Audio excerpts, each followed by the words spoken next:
घोंगड्या टाका, 2 असतील तर 1000 घोंगड्या टाका, पण ही जमात जागी झाली नाही पाहिजे। ही एक हाताची 2 हात करणारी स्पर्धी धनगर जमात आहे। या इथल्या प्रस्थापित राज्यकर्ते मंडळींना, इथल्या सरकारना आणि इथल्या पुढाऱ्यांना माहीत आहे की एसटीच्या आरक्षणाच्या अंमलबजावणीतून या धनगर समाज महाराष्ट्रामध्ये 30 आमदार आणि आरक्षणाच्या माध्यमातून या 5 खासदार या धनगर समाजाचे होऊ शकतात। म्हणून यांना एसटी आरक्षणापासून या सरकारनं नाही तर इथल्या प्रस्थापित राज्य धूर्त राजकारण्यांनी या धनगर समाजाला एसटी आरक्षणापासून दूर ठेवलंय। पण येणाऱ्या काळामध्ये 75 वर्ष झाली आज आम्ही सहन करतात, तिथून पुढे कुठल्याही गोष्टी सहन केल्या जाणार नाहीत। लातूर जिल्ह्यातील औसा नसून तर महाराष्ट्रातील कानाकोपऱ्यातील मुंबई असेल, येणाऱ्या काळात आम्ही मुंबई जाम केल्याशिवाय धनगर समाज स्वस्थ बसणार नाही। अरे जली तो आग कहते हैं, बुझी तो राख कहते हैं, इस राग से बारूद पैदा होता है, इसी को तो धनगर समाज कहते हैं, इसी को तो धनगर समाज कहते हैं।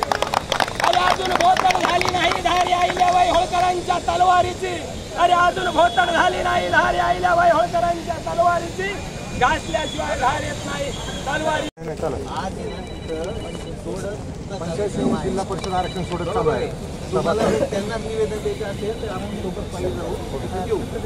1 मिनिट ऐका, दुसरी गोष्ट त्यांनी त्यांचे नायब तहसीलदार म्हणून प्रतिनिधी पाठवलेले आहेत, तर तुम्ही आता जर असं म्हटले की नाही ते आल्याशिवाय आम्ही हे करू शकत नाही, तर कसं आहे की तिथला कार्यक्रम बंद करून सोडतचा ती इकडे येऊ शकत नाही। म्हणजे हे तुम्हालाही माहिती आहे, हे सर्वांनाच माहिती आहे की तिथला कार्यक्रमाला स्टॉप करून मधून ते उठून येऊ शकतात का? हो, कार्यक्रम आजपर्यंत बरेच चाललेत। आम्ही धनगर समाजाची मागणी गेली 75 वर्षापासून आम्ही मागतोय साहेब, आमची विनंती आहे। बरोबर आहे सगळं, मला फक्त मान्य आहे का साहेब, आरक्षण सोडतचा कार्यक्रम मध्ये स्टॉप करून तहसीलदार त्यांच्या खुर्चीवरून उठून इकडे येऊ शकत नाही। कावडे तालुक्याचे प्रभारी आहेत ना मेन सर्वात, मोठं कोण आहे? अहो हो, पण अहो ऐका, त्यांच्यापेक्षा मोठे कलेक्टर आहेत, त्यांच्यापेक्षा मोठे निवडणूक आयुक्त आहेत।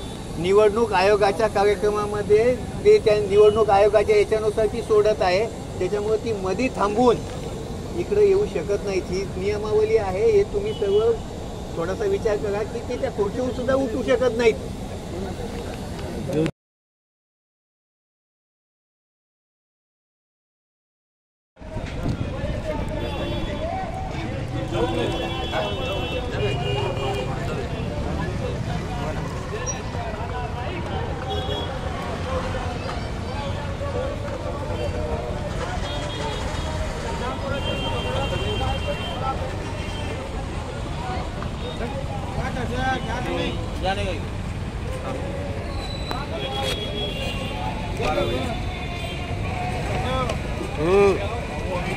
गाड्या ठहरे से लेना पड़ता है।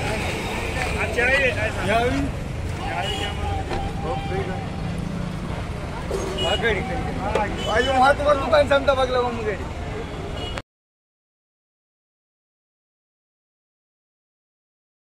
आज काय आणि कशासाठी आंदोलन आहे रास्ता रोको?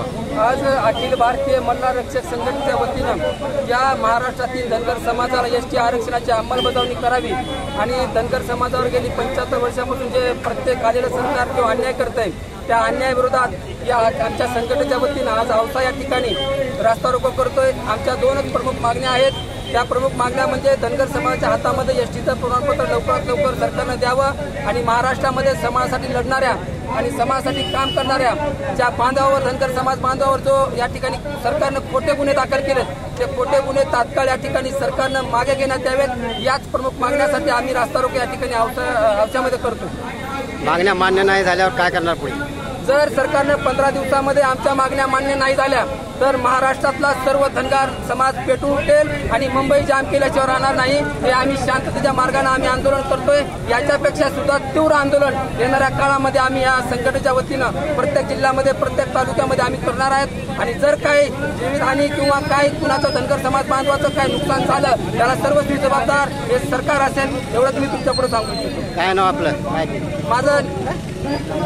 माझं नितीन बनगर पाटील नाव आहे। मी अखिल भारतीय मल्हार रक्षक संघटनेचा संस्थापक अध्यक्ष म्हणून या ठिकाणी महाराष्ट्रामध्ये काम करतो। रास्ता रोको आंदोलन आहे। आज औसा तालुक्यामध्ये आपण मल्हार रक्षक युवा संघटनेच्या वतीने रास्ता रोको केलेला आहे। गेली 70 ते 75 वर्ष झालं धनगर समाजाला एस टीमध्ये आरक्षण देतो म्हणून प्रत्येक सरकारनं फसवलेलं आहे आणि जोपर्यंत आम्हाला धनगर समाजाला एस टीमध्ये आरक्षण भेटत नाही तोपर्यंत आम्ही शांत बसणार नाही। प्रत्येक राज्यामध्ये केंद्रामध्ये धनगर समाजाला एस टीमध्ये आरक्षण आहे आणि महाराष्ट्रामध्ये एन टीमध्ये आरक्षण आहे। जोपर्यंत एन टीमधलं एस टीमध्ये आरक्षण धनगर समाजाचं होत नाही तोपर्यंत महाराष्ट्रातला धनगर समाज शांत बसणार नाही।